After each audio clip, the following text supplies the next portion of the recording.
और भगवान श्री कृष्ण से कहते हैं कि हे प्राणनाथ, वह कौन सी 3 लक्षणों वाली स्त्रियां होती है जिनसे हमेशा बच करके रहना चाहिए और इनसे कदापि विवाह नहीं करना चाहिए, जिससे कि मनुष्य अपने जीवन में कभी परेशान नहीं रहे। तब भगवान श्री कृष्ण मुस्कुराते हुए नारद जी से बोले, हे वेदों के ज्ञाता, हे संगीत के साक्षात प्रार्थी, आपने यह जो प्रश्न किया है यह सभी व्यवहारिक जीवन वालों के लिए अति आवश्यक है। भगवान श्री कृष्ण आगे कहते हैं, हे देवर्षि नारद जी, इस प्रश्न का उत्तर मैं आपको एक कथा के माध्यम से दूंगा। तब देवर्षि नारद बोले, हे प्रभु, कृपा करके हमें यह कथा सुनाइए। तब श्री कृष्ण बोले, ठीक है, लेकिन इस कथा को पूरा सुनना।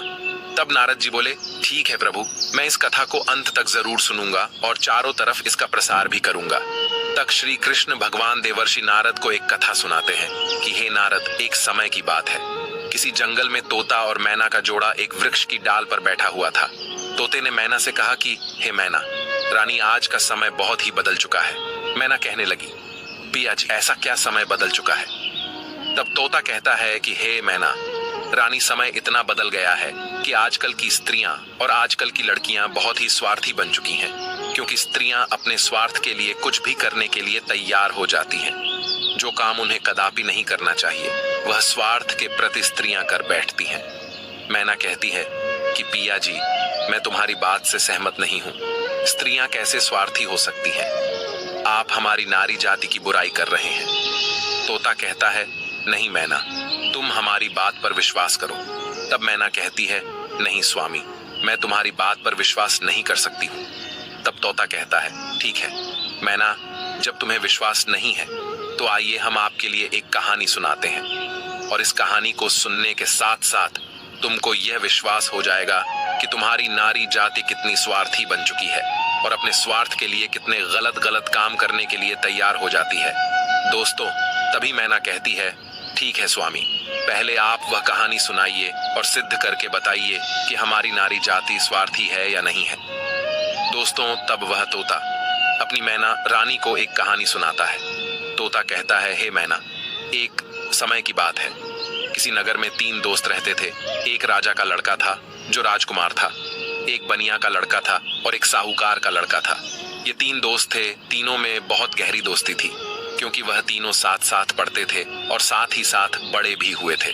राजा का जो लड़का था, जो राजकुमार था, उसकी शादी भी हो चुकी थी। मित्रों, एक दिन की बात है, तीनों दोस्त राजा के बगीचे में टहल रहे थे। तो राजकुमार, जो राजा का लड़का था, वह अपने दोस्तों से कहता है, भाई कल चलते हैं और मैं अपनी पत्नी को उसके मायके से बुला करके ले आता हूँ, क्योंकि बहुत दिन हो चुके हैं और हमें अपनी पत्नी की बहुत याद आ रही है। इसीलिए कल ससुराल में चलते हैं और तुम हमारे साथ चलो और मैं अपनी पत्नी को बुला लाता हूँ। तब इन दोनों दोस्तों ने कहा, जो साहूकार का लड़का था और बनिया का लड़का था, इन दोनों ने बोला, भाई तुम तो अपने ससुराल में पहुंच जाओगे और ससुराल में ससुर जी के महल में आराम से सोओगे, लेकिन हम कहाँ जाएंगे? तब राजकुमार कहता है, मेरे भाई तुम कोई सराय देख लेना और एक रात की ही तो बात है। एक रात सराय में काट लेना और सुबह मैं अपनी पत्नी को लेकर के आ जाऊंगा और आराम से घर के लिए निकल चलेंगे। दोस्तों, राजकुमार की बात को सुनकर कि दोनों दोस्त, साहूकार का लड़का और बनिया का लड़का जो था, वह सहमत हो जाता है। लेकिन बनिया का लड़का जो था वह बहुत ही चालाक और चतुर था, और जो राजा का लड़का राजकुमार और साहूकार का बेटे बिल्कुल भोले और नादान थे। दोस्तों, दोनों दोस्त जब सहमत हो गए तो दूसरा दिन होता है और दोनों दोस्त अपने दोस्त राजकुमार के साथ में वहां से चल देते हैं, और चलते चलते 3 दिन इनके रास्ते में लग जाते हैं। और 3 दिन के बाद में राजकुमार अपने ससुराल के पास में जब पहुंचता है, उस नगर के पास में जब पहुंचता है, तो राजकुमार अपने दोनों दोस्तों से कहता है, मेरे भाई यहाँ कोई सराय देख लेना और रात उस सराय में काट लेना और मैं ससुराल जाता हूँ, सुबह जल्दी आ जाऊंगा। तोता कहता है, हे मैना, राजकुमार इतना कहने के बाद अपने ससुराल के लिए चला जाता है, और इधर साहूकार का लड़का और बनिया का लड़का सराय की तलाश में निकल जाते हैं। ढूंढते ढूंढते उनको एक सराय दिखाई देती है, और वह सराय के जब समीप पहुंचते हैं तो उन्होंने देखा कि यहाँ खाने पीने की भी व्यवस्था सही है और रुकने की भी व्यवस्था सही नजर आ रही है। दोस्तों, सराय के दरवाजे पर जब वे पहुंचे तो वहां उन्होंने एक बुढ़िया को देखा उस बुढ़िया के पास में जाकर कहने लगा, हे माता, हम इस सराय में रात व्यतीत करने के लिए आए हैं और सुबह चले जाएंगे। हमारे लिए इस सराय में जगह दे दो जो हम रात सही से काट सके। दोनों दोस्तों की बात को सुन करके वह बुढ़िया जो थी वह कहने लगी, देखो बेटा, चाहे कहीं भी रुक जाओ, चाहे कहीं भी जाकर के रात काट लो, लेकिन इस सराय में आप ना रुके, इस सराय में आप रात ना गुजारे। तब दोनों दोस्त ने पूछा, ऐसा क्यों माता? तब बुढ़िया कहती है, मेरे पुत्र, इसमें अगर आप रुके तो आप जिंदा नहीं बचेंगे, क्योंकि आपकी मृत्यु हो जाएगी। दोस्तों, इस तरह से वह बुढ़िया जो थी साहूकार के लड़के और बनिया के लड़के को समझा रही थी। तब तक एक बहुत सुंदर लड़की, एक बहुत सुंदर युवती दरवाजे के भीतर उस साहूकार के लड़के को दिखाई दे जाती है। साहूकार के लड़का ने जब उस सुंदर युवती को देखा तब वो उस पर मोहित हो गया और उसके साथ रात में रुकने के लिए वह तैयार था। वह उतावला हो रहा था कि किसी ना किसी तरीके से हम इसके साथ रात गुजार लें। मित्रों, इधर वह बुढ़िया समझाती रही, लेकिन साहूकार का लड़का नहीं माना। साहूकार का लड़का जो था वह अपने दोस्त से कहता हुआ चला गया कि दोस्त, तुझे कहीं जगह मिल जाए तो तू रुक लेना, पर मैं तो इसके साथ में ही रुकूंगा। दोस्तों, इतना कहने के बाद में वह साहूकार का लड़का जो था उस सुंदर युवती के साथ में रुकने के लिए वह अंदर चला गया, और जो सराय में एक हॉल टाइप का रूम यानी हॉल जैसा एक कमरा था वह बहुत गहरा और लंबा था। उसमें वह सुंदर युवती के साथ में साहूकार का बेटा चला जाता है। दोस्तों, इधर रात हो चुकी थी और सोने का भी वक्त कुछ समय में होने वाला था। दोस्तों, वह तोता मैना से कहता है, इधर साहूकार का लड़का उस सुंदर युवती के साथ में सराय के अंदर चला गया, लेकिन बनिया का लड़का बाहर रह गया, जो बहुत ही चालाक था। वह चतुर था और समझदार था। बनिया के लड़के ने उसे रोका भी, लेकिन वह नहीं माना। अब दोस्तों, बनिया का लड़का जो था वह बुढ़िया के पास फिर से पहुंचता है और कहता है, हे बूढ़ी माता, मैं आपकी बात को समझा नहीं। आपने कहा कि इस सराय में जो रुकेगा उसकी मृत्यु हो जाएगी और वह सुबह जिंदा लौट करके नहीं आएगा। इसका क्या कारण है, बताने की कृपा करें। तब वह बुढ़िया कहती है, बेटा, तुम उसे रोक रहे थे, लेकिन तुम्हारा दोस्त नहीं माना। मुझे डर है कि वह सुबह आपको जिंदा नहीं मिलेगा। बनिया का लड़का कहने लगा, वही तो मैं आपसे जानना चाहता हूँ माता, बात क्या है, खुल करके बताओ। तब बुढ़िया ने कहा, बेटा, ये जो सुंदर युवती आपके दोस्त ने देखी, जिसके साथ में वह अंदर चला गया, ये सुंदर युवती जो है ये एक वैश्य है और नागिन है। ये रात में अपना रूप बदल लेती है और जिसके साथ ये रात में रुकती है उसी को डस लेती है और उसको मार देती है। इसलिए हमको डर है, क्योंकि जो भी गया वह जिंदा लौट करके नहीं आया। तोता मैना से कहता है बनिया का लड़का। यह सुन करके घबरा गया और कहने लगा, हे बूढ़ी माता, हमें कोई रास्ता बताओ जिससे हम अपने दोस्त की जान बचा सके। तो बुढ़िया कहती है कि बेटा, मैं तुम्हें एक तलवार देती हूँ और अगर तुम उस नागिन का वध कर सको तभी तुम्हारा दोस्त बच पाएगा। बनिया का लड़का समझदार और चतुर था। वह तैयार हो गया और कहने लगा, माता, लाइए तलवार, मैं अपने दोस्त की जान जरूर बचाऊंगा, चाहे हमारी जान ही क्यों ना चली जाए। मित्रों, बुढ़िया बनिया के लड़के को तलवार देती है और वह चुपके से सराय के अंदर घुस जाता है, और जहां उसका दोस्त साहूकार का बेटा उस वैश्य के साथ में लेटा हुआ था, वह वहीं पास में एक कोने में जाकर के बैठ जाता है और इंतजार करने लगता है कि कब यह नागिन का रूप धारण करें और हम इसको मारे। दोस्तों, आधी रात का समय होने वाला था और तभी वह सुंदर युवती जो नागिन थी वह अपना रूप बदलती है, और जैसे ही साहूकार के लड़के को काटने वाली होती है तो उसका दोस्त बनिया का लड़का तलवार लिए तो बैठा ही था। एकदम से उसने तलवार चलाई और उस नागिन का वध कर दिया और वह सुंदर युवती मर गई। दोस्तों, इस तरीके से उसने अपने दोस्त की जान बचाई और उस मरी हुई नागिन को पलंग के नीचे रख दिया एवं छिपा दिया।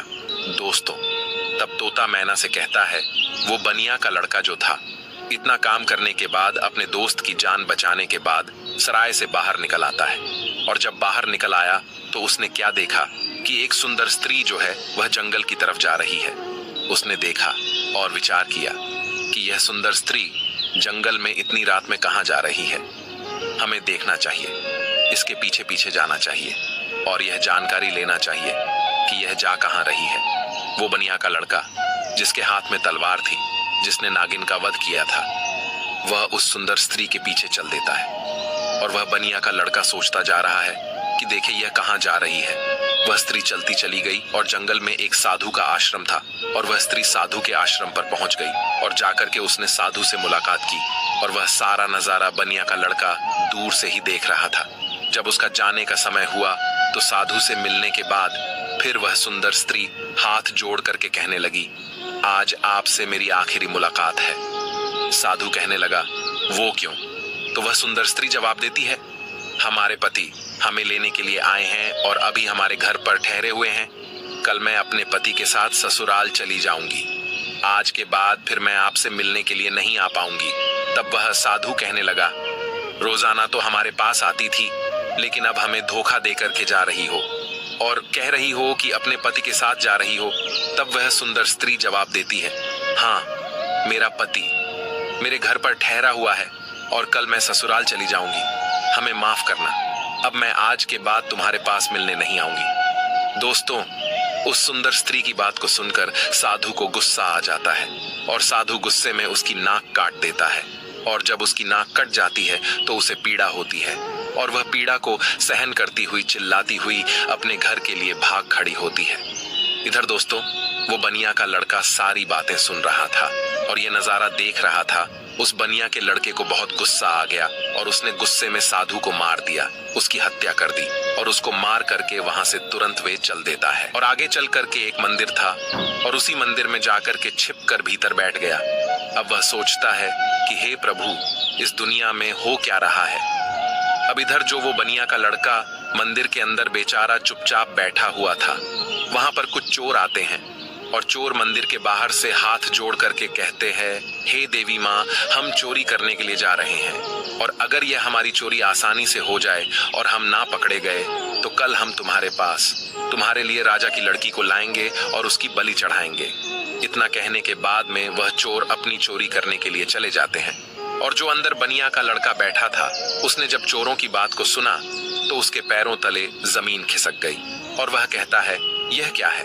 यहाँ भी एक हत्या होने वाली है। हे प्रभु, ये हो क्या रहा है? दोस्तों, वो बनिया का लड़का विचार करता है, चाहे कुछ भी हो जाए, लेकिन मैं राजा की लड़की की हत्या नहीं होने दूंगा। ये सोच करके वह मंदिर में बैठा रहा। इधर दोस्तों, क्या हुआ कि वह स्त्री जो थी, जिसकी नाक साधु ने काटी थी, वह अपने घर पर पहुंची और उसने रोना धोना बंद किया। बाकी पीड़ा तो सता रही थी। उसने विचार किया, अगर सुबह लोग हमको देखेंगे तो पता नहीं ना जाने मेरे बारे में क्या कहेंगे। हमें शर्म से अपना सर झुकाना पड़ेगा। क्यों ना हम अपने पति को फंसा दे और ये कह दे कि हमारे पति ने मेरी नाक काट ली। तो वही हुआ, सवेरा होने वाला था और जैसे ही थोड़ा प्रकाश होने को था, तभी वह चिल्लाने लगी और कहने लगी कि देखिए देखिए, हमारे पति ने हमारी नाक काट ली।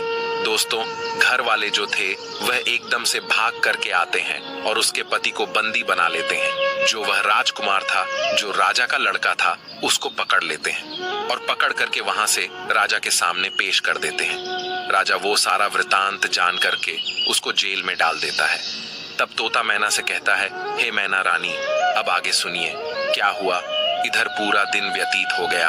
उसका दोस्त जो बनिया था, उसने पूरा दिन इधर उधर बैठ करके काट लिया और जब रात हो गई तब उसी मंदिर में जाकर के वे छिप करके बैठ गया, क्योंकि उसे मालूम था कि यह चोर राजा की लड़की को पकड़ करके जरूर लाएंगे, उसकी हत्या जरूर करेंगे, लेकिन मैं उसकी हत्या नहीं होने दूंगा। जब रात हो गई तो मंदिर में जाकर के तलवार लेकर के छिप कर बैठ गया और इधर आधी रात जब होती है तभी वह चोर राजा की लड़की को पकड़ करके लाते हैं और मंदिर के बाहर बैठ जाते हैं।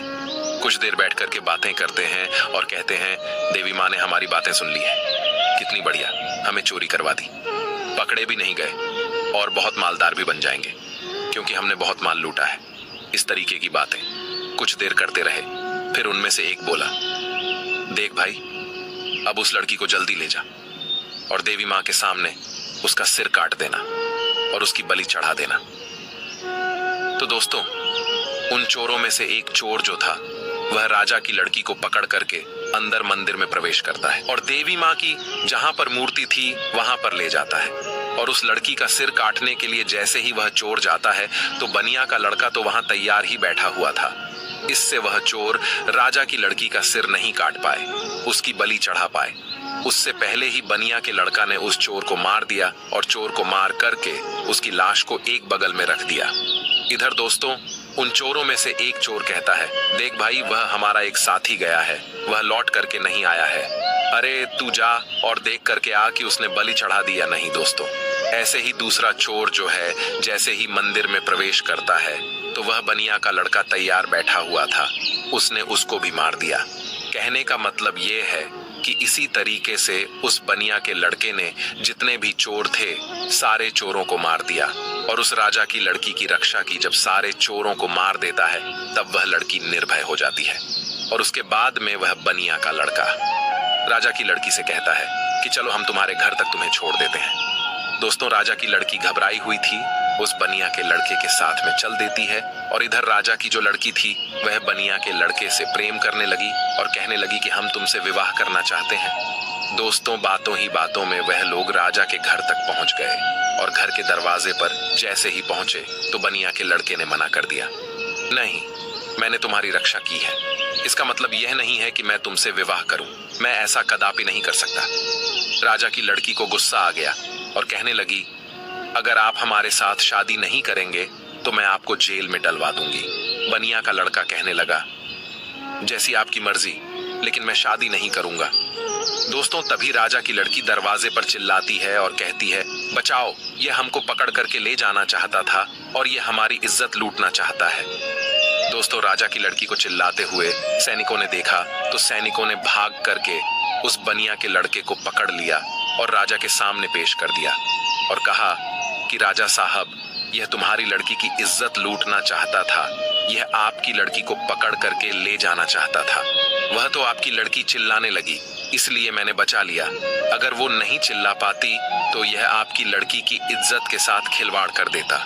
दोस्तों, यह सुनने के बाद राजा को क्रोध आ गया और उसने पकड़ करके उस बनिया के लड़के को जेल में डाल दिया, जहां उसके दोनों दोस्त भी मौजूद थे। जो साहूकार का लड़का था और राजा का लड़का था, वह दोस्त भी उसी जेल में मिल गए। साहूकार के लड़के को सराय वालों ने पकड़वा दिया क्योंकि इसने एक वैश्य व सुंदर युवती का वध किया, इसीलिए वह भी वहां जेल में मौजूद था।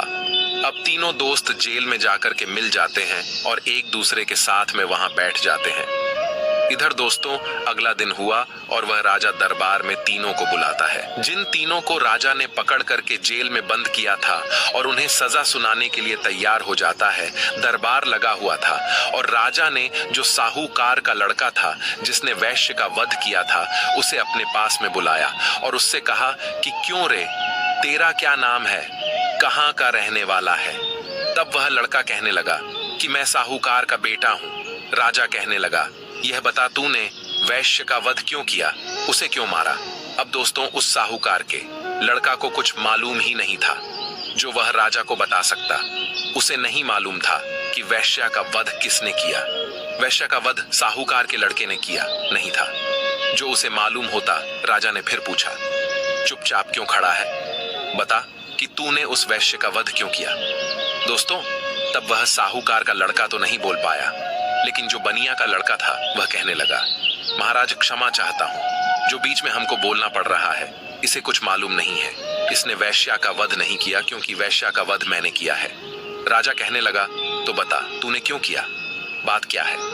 तब दोस्तों, वह बनिया का लड़का कहता है, हे महाराज, हम अपने दोस्त के साथ में, इसी साहूकार के लड़का के साथ में सराय में रुकने के लिए एक रात गुजारने के लिए गए थे और एक बूढ़ी माँ ने मना किया था, इसके अंदर नहीं रुको क्योंकि जो रुकेगा वह सुबह जिंदा नहीं बचेगा। लेकिन ये हमारा दोस्त नहीं माना और उसने सुंदर वैश्या को देख करके रात गुजारने के लिए अंदर सराय में चला गया। मुझे उस बुढ़िया के द्वारा मालूम हुआ कि यह नागिन है और ये नागिन का रूप में आकर के इसको डस लेती, इसलिए तब मैं तलवार को लेकर के अपने इस दोस्त की जिंदगी बचाने के लिए जहां यह पलंग पर वैश्या के साथ सोया हुआ था, वहीं एक कोने में जाकर के बैठ गया और जैसे ही उस वैश्य ने रूप बदला और नागिन बनकर के हमारे दोस्त को डसने के लिए तैयार हुई, मैंने तुरंत उसको मार दिया। अगर आपको विश्वास नहीं है तो जहां पलंग पड़ा हुआ है उसके नीचे हमने मरी हुई नागिन रख दी है।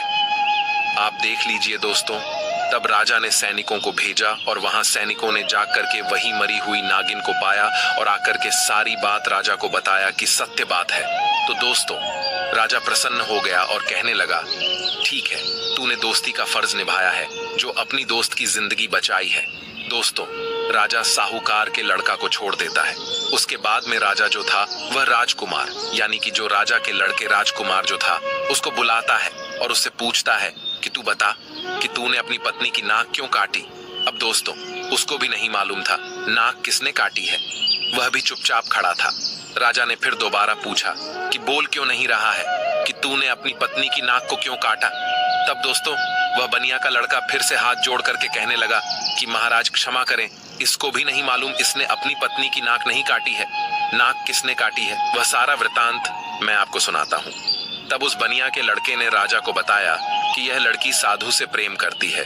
रात में साधु से मिलने के लिए गई। मैं इसके पीछे पीछे गया। राजकुमारी ने कहा कि मैं कल से तुमसे मिलने नहीं आ सकती, मेरा पति मुझे लेने के लिए आया है। ये सुनकर के उस साधु ने इसकी नाक काट ली और इसने आकर के अपने पति को फंसा दिया। इसने गलत किया। राजा कहने लगा, मैं तेरी बात पर विश्वास कैसे करूं। तब उस बनिया के लड़के ने कहा, महाराज सैनिकों को भेजिए जहां उस साधु का आश्रम है। देख लीजिए कि मैंने साधु का वध कर दिया है। दोस्तों, सैनिक जाते हैं आश्रम पर, उस मरे हुए साधु को देखते हैं तो आकर के राजा को बताते हैं कि महाराज बात सत्य है। दोस्तों, तब वह राजा उस राजकुमार को भी छोड़ देता है, वह भी बच जाता है। दोस्तों, फिर तोता कहता है कि हे मैना, अब आई बारी उसी बनिया के लड़के की जिसने राजा के सामने अपने दोस्तों की जिंदगी बचाई। राजा उस बनिया के लड़के से बोलता है कि तूने तो अपने दोस्तों को बचा लिया, लेकिन अब तू बता कि तू हमारी लड़की को पकड़ करके क्यों ले जाना चाहता था, इसके साथ में दुर्व्यवहार करना क्यों चाहता था, इसकी इज्जत से खिलवाड़ करना क्यों चाहता था। अब तू नहीं बचेगा। दोस्तों, तब वो बनिया का लड़का कहता है कि महाराज क्षमा करें, यह आपकी लड़की जो है ना, इसने हमें गलत फंसाया है। आपकी लड़की की बलि चढ़ाने के लिए कुछ चोर इसको पकड़ करके ले गए थे। मैं उसी मंदिर में था, मेरे हाथ में तलवार थी क्योंकि मैं साधु को मार करके आया था, और आपकी लड़की को मारने के लिए जैसे ही एक चोर अंदर मंदिर में आता है, मैंने उसको मार दिया। दूसरा आता है, उसको भी मार दिया। इसी तरीके से जितने भी चोर थे मैंने सबको मार दिया और सभी मंदिर में ही पड़े हुए हैं। अगर विश्वास नहीं है तो सैनिकों को भेज करके देख लीजिए। दोस्तों, तो वही हुआ। सैनिक जाते हैं मंदिर के पास में, मंदिर में जाकर के देखते हैं तो उन चोरों की लाशें पड़ी हुई थीं। तो सैनिकों ने आकर के सारी बात राजा से कही कि महाराज बात सत्य है, आपकी लड़की की रक्षा इसने की है। इसने इज्जत से खिलवाड़ नहीं किया और ना ही इज्जत लूटने की कोशिश की है। वो बनिया का लड़का कहता है, हाँ राजा साहब, मैं आपकी लड़की को पकड़ करके क्यों ले जाऊंगा। और सुनिए महाराज, चोरों से बचा करके जब आपकी लड़की को घर छोड़ने के लिए आ रहा था, तब आपकी लड़की हम पर असत्य हो गई, प्रेम करने लगी और विवाह करने की जिद करने लगी। मैंने कहा, मैं ऐसा कदापि नहीं कर सकता। मैंने जिस लड़की की रक्षा की है और उसके बदले में मैं उससे विवाह करूं, उसकी इज्जत से खिलवाड़ करूं, ऐसा मैं नहीं कर सकता। मैंने उसे मना किया तो उसने कहा, अगर तुम हमसे विवाह नहीं करोगे तो हम अपने पिता से कहकर तुम्हें जेल में डलवा देंगे। और उसने वही किया। बनिया के लड़के की बात को सुन करके राजा जो था उसका चेहरा शर्म से नीचे झुक जाता है और तब उसने बनिया के लड़के को आजाद कर दिया और माफी मांगी कि जाओ बेटा, तुम आजाद हो, तुम्हारी गलती नहीं है। इस तरीके से वह बनिया का लड़का जो था अपने दोनों दोस्तों को बचा लेता है और खुद भी बच जाता है और तीनों दोस्त हंसते हंसते अपने नगर में चले आते हैं और आराम से फिर वहीं रहने लगते हैं। तो दोस्तों, अब वह तोता कहता है कि हे मैना, देख लिया, इस तरीके से नारी जाति स्वार्थी बन चुकी और अपने स्वार्थ के लिए गलत से गलत काम के लिए तैयार हो जाती है। अब उस गलत काम के लिए चाहे कुछ भी करना पड़े, चाहे कितने भी कष्ट झेलना पड़े, चाहे किसी के भी जिंदगी से खिलवाड़ क्यों ना करना पड़े, लेकिन ऐसी स्त्रियां नहीं मानती हैं। दोस्तों, अपने पिया तोता की बात को सुनकर के मैना जो है वह चुप हो जाती है। उसके बाद में तोता कहता है, हे मैना रानी, इसीलिए तो मैं सोचता हूं कि चाहे भूखे मर जाना, लेकिन इन 3 लक्षणों वाली स्त्रियों से कभी विवाह मत करना। अब श्री कृष्ण देवर्षि नारद जी से बोले, हे नारद जी, अभी तो आपको पता चल गया होगा कि आखिर औरतों के वह 3 आचरण कौन से हैं। तब देवर्षि नारद मुनि बोले, हे प्रभु, मुझे अभी कुछ समझ नहीं आया। तब श्री कृष्ण कहते हैं, ठीक है, मैं आपको बताता हूँ आपको कि वह 3 लक्षणों वाली स्त्रियां कौन सी है। पहली, वह जो पति होकर के भी पराए पति से अहित करें और पराए पति से छुप छुप के मिलने के लिए जाए, अपने पतिव्रता धर्म को भूल जाए और उसके साथ में हवस का शिकार बन जाए। तो ऐसी स्त्री से हमेशा बचना चाहिए और ऐसी स्त्रियों से दूर रहना चाहिए। और दूसरी स्त्री वह है जो एक स्त्री तो है लेकिन वेश्यावृत्ति के तरह जिंदगी गुजार रही है, नागिन की तरह रह रही है। अब उसे अपने हवस के इच्छा पूर्ति के लिए चाहे अपने पति का ही कत्ल क्यों ना करना पड़े, लेकिन वह कर बैठती है और नागिन की तरह अपने पति को डस करके उसे मार डालती है। तो ऐसी वेश्यावृत्ति के लक्षण वाली जो स्त्रियां हैं, इनसे दूर रहना चाहिए, इनसे कदापि विवाह करने की इच्छा नहीं रखना चाहिए। तीसरी स्त्री वह है जिसकी जान अगर कोई बचाए और अगर वह मरने के लिए जा रही हो और उसकी अगर कोई जान बचा ले और ऐसे में वे मदद करने वाले को ही झूठा फंसा दे और उसी मददगार से विवाह की इच्छा करें, उसी से दुर्व्यवहार करने की इच्छा करें और फिर उसको झूठा फंसा करके उसको मरवा डाले या उसे जेल में बंद करवा दे या उसे सजा दिलवा दे, तो ऐसी स्त्रियों से भी हमेशा बच के रहना चाहिए। इनका कोई भरोसा नहीं है कि किस वक्त तुम्हारी जिंदगी को खत्म कर बैठे। तो दोस्तों, मेरे कहने का तात्पर्य यह है कि यह कहानी हमें यही सिखाती है कि चाहे जीवन में कुंवारे मर जाना, लेकिन 3 लक्षणों वाली लड़कियों से हमेशा दूर रहना, बच करके रहना। कभी जिंदगी में फंसोगे नहीं और कभी जिंदगी में दुखी नहीं रहोगे और तुम्हें कभी भी जिंदगी में रोना भी नहीं पड़ेगा और पछताना भी नहीं पड़ेगा। तब नारद जी बोले, हे प्रभु, आपने मुझे यह कथा सुनाने धन्य कर दिया है, आपका कोटि कोटि प्रणाम। तो